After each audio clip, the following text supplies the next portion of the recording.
It's looking a lot like Christmas. It froze last night. It was 31 this morning. Say, sir, no ma'am. Don't be rude.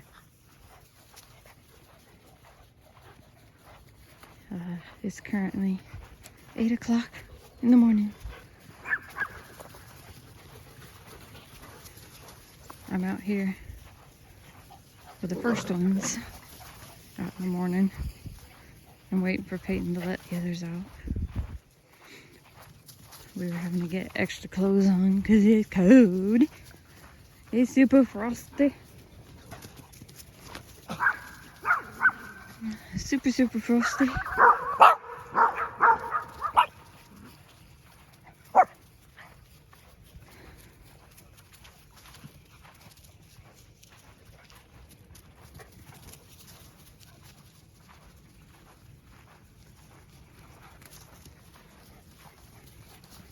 Super, super frosty.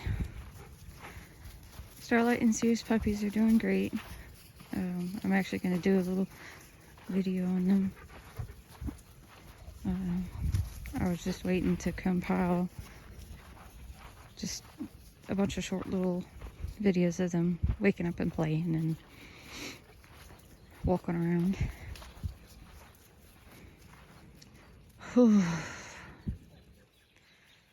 Mercy.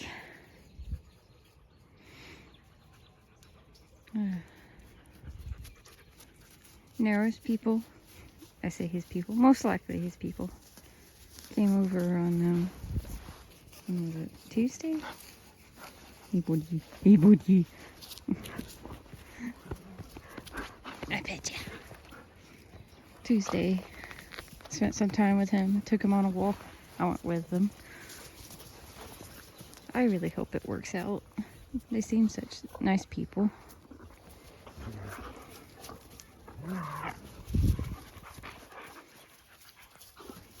But making something work out with an animal really has to do with, in my opinion, not always the case, but what you're willing to work with, deal with, and your capacity with dogs. Y'all probably can't see it, but these plants are beautifully frosted. They're so pretty. Neither me nor Peyton cares for the cold too much because it hurts her bones. But I like all the pretty frost and the glistening. And, I mean, it looks like little stars. I think it's so pretty.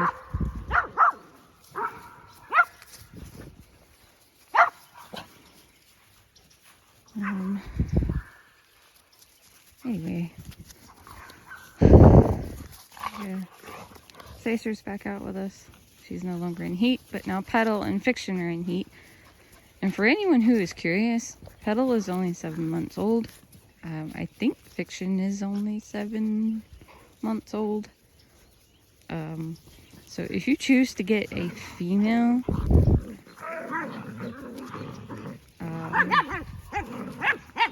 be aware of that fact and make yourself very educated on heats, how long they are, how to deal with them if you don't plan on go ahead and spaying them prior to heat even happening.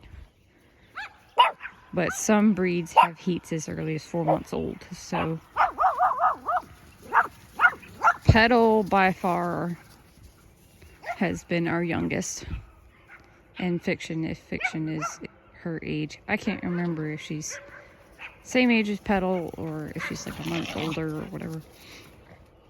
I can't remember. I had to look at it. Heats are not difficult to deal with. The key thing is when they're in heat, don't ever let them out in the yard by themselves. And the reason I say that is because males can scale fencing as tall as 10 feet. Some even taller, depends on the determination of the male. And they can dig underneath or chew through fencing. Don't ever underestimate the determination of a male dog. Don't ever leave a female alone with a male dog. When she is in heat, don't do it. Don't ever put a diaper on them and leave them alone. Males will rip diapers off. And if you go on walks, my advice would be have the female potty first and then put a diaper on her when you go on a walk as extra protection. And by diaper, I'm talking about cloth doggy diapers. It is a thing. And obviously don't allow her to go to the bathroom while you're on the walk because she'll have a diaper on. But that gives you more time, Kazana. That gives you more time for if a male comes toward you to do something about it. And if a male comes toward you and he's trying to mount the female, grab her around the waist and lift her butt into the air. If your dog is small enough, pick him up. Just be aware that you could get into a situation doing that. Why we advise, don't take a female out that's in heat unless you really know what you're doing.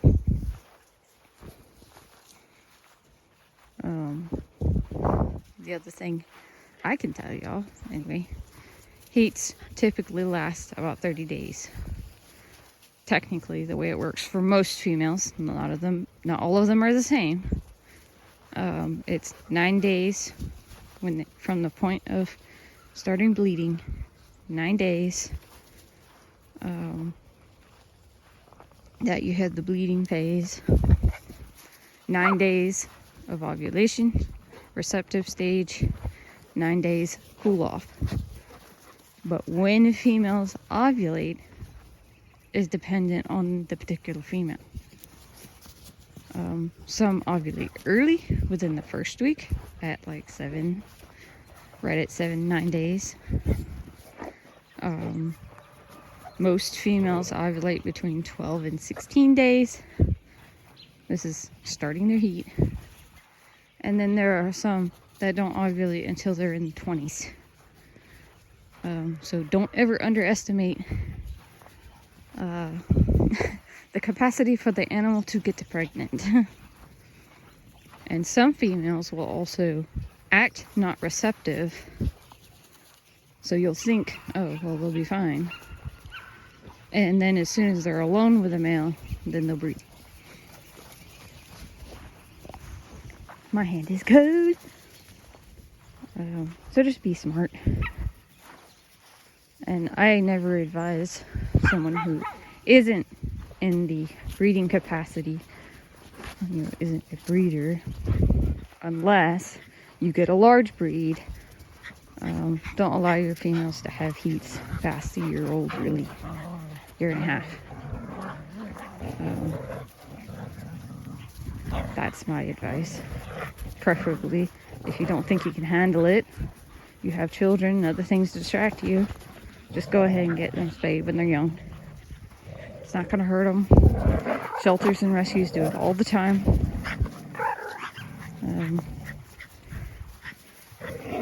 Hey! There I am. Advice. He's a mutt now, so there's a little bit more, what do you call it? Possible diversity, vitality there. But, he was neutered at 6 weeks old at the rescue. Stop picking on her. 9. Stop. You're not listening. Stop. Anyway, he was neutered at 6 weeks. You're about to take him off. Ame, get out of it. And he's now 10. Nothing wrong with him. Typical lifespan for a male dog is 12, 13. Females typically live longer, 14 to 16, depending on the breed. So I don't think it really changes that much. there are other risks with an intact animal that you don't have with one that has been fixed. Personally, I think it's all kind of the same. You just don't have to deal with a hormonal animal. Girls, Mushy, stop.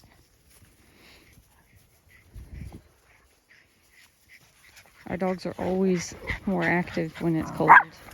The cats do the same thing. They get wild and crazy when it's cold. Starlight, leave her alone.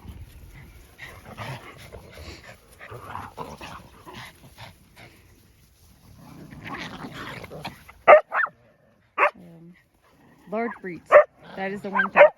If you have a large breed, you have Hibana.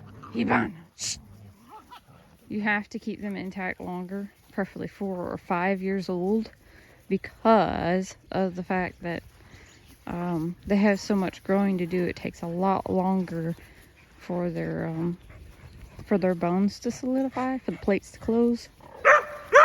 And with a large breed, if you don't do that, they're going to be more at risk of arthritis,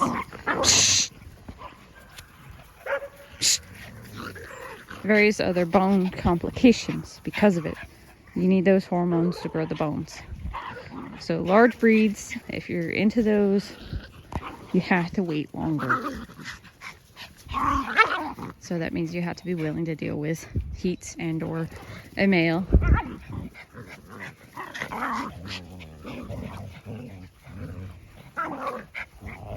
In our experience, an intact male isn't so much an issue so long as there aren't intact females around. And don't, get them around other intact dominant males.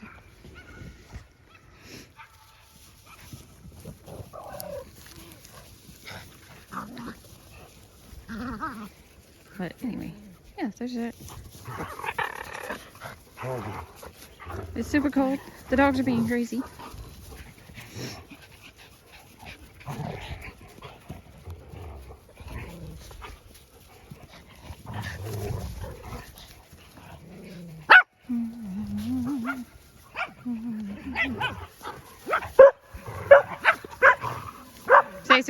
Say, sir. Stop antagonizing the little ones.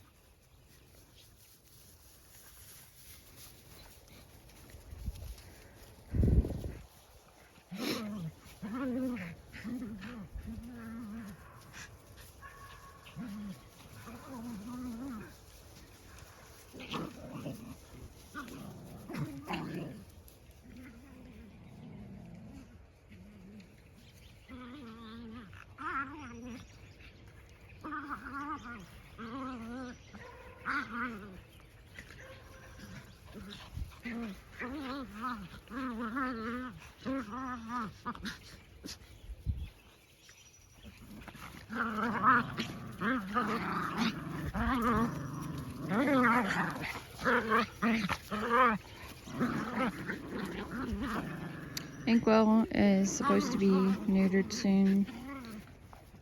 So once he's recovered, I say recovered, it'd take about a week maybe. Depends on how much he bothers it, the incision. So he'll be ready for his home very soon. I say home. He'll be ready to go to a home for whoever will want him.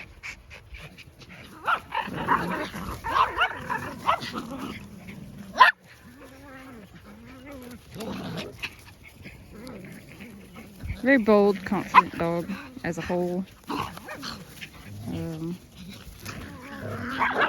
I think I mentioned it before. He's not breeding quality. He had the Demodex thing, which I want to clarify. We're tired. Hush. Get off me. You're wet. Demodex. Obi. When I said hereditary Demodex, I said it that way just so it was easy to understand. But Demodex period, a dog that has had Demodex gets Demodex, it is hereditary. Demodex is hereditary.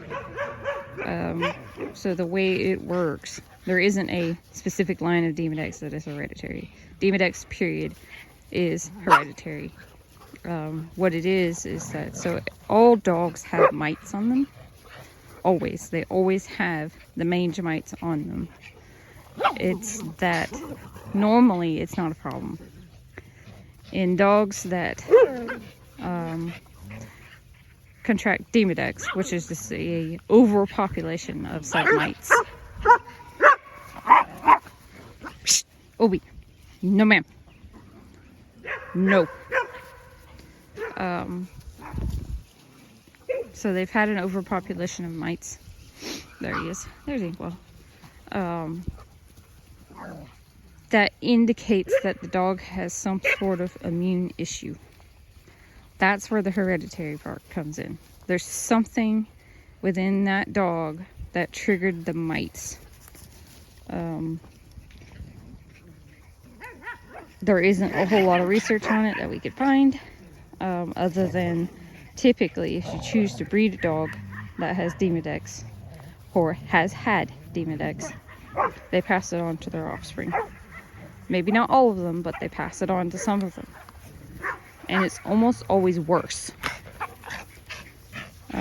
Like to the point where they will have to be euthanized. And Inkwell had really bad Demodex. Really bad. Skin infection and everything.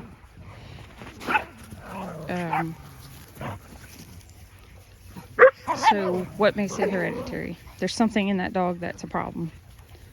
In collies, they have DMS, which is an autoimmune disorder. So maybe he has high count of DMS and it causes Demodex. If that were the case, if we had a way of confirming that, we could breed a dog that was like that. Although not him, because we've talked about his personality as an intact dog. It's just not great. We don't like it. But we had no way of confirming that. So we would rather not breed a dog with Demodex, because as far as we can find, it's hereditary. Fully and completely, and it is often worse than offspring. And we don't want to have to deal with that. That would be horrible, to pass that on to puppies that then are far worse. Because yes, the Demodex can be so bad that it can't be quote unquote treated, and they have to be euthanized. Now, one thing I'll say is that Demodex and DMS in collies most often clears up after they're fixed. And it's because hormones are basically a wreck for the immune system all the time. Particularly on the females, because it goes through heats.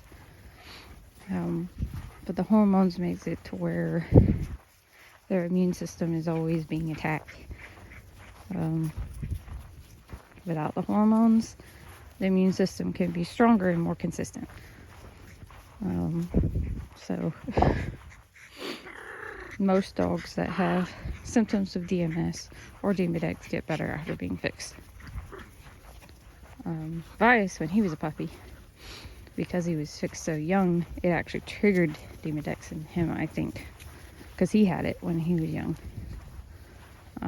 Demodex is not contagious, does not spread to other dogs. Sarcoptic does. That's a different kind of mange. Sarcoptic is a different kind. Demodex is singular to that animal. So once he's fixed, he should get better.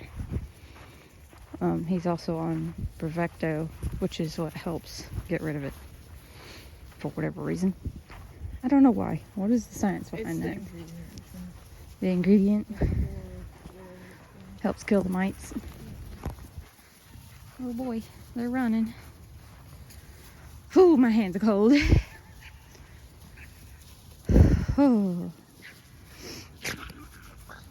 Anyway, there's that. So He'll be looking for a new home soon. Suki's to be fixed in January. Right, Suki Tookies? And if anyone wants the poor little girl, she will be available then.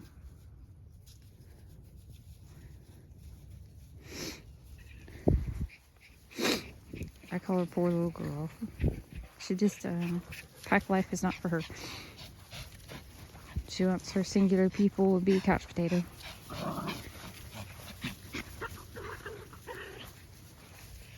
Sear! Sear! Will be still looking for a home. Hey, Lala! Rudeness. On the inside. Now. You're sassy.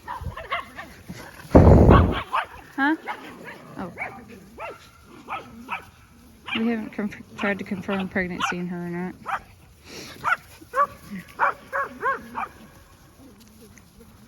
I'm going back over to the sun. It's cold over here. I'll go over here.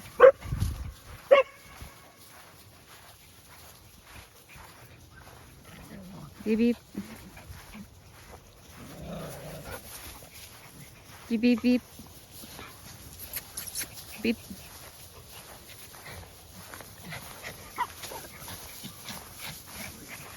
You're being crazy. Can y'all get off my heels, please?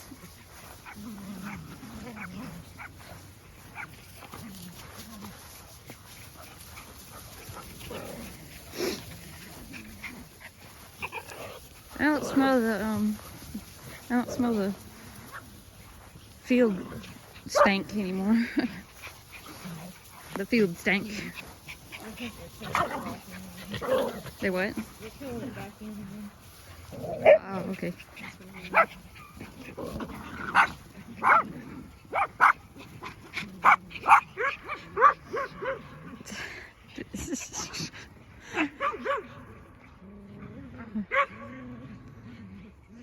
Hooey.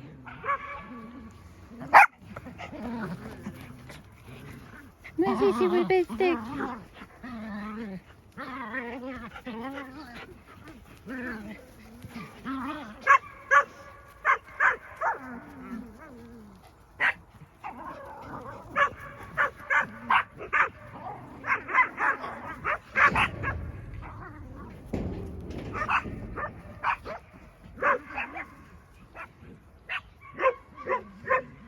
And that's it. I'm gonna go. My hands are freezing.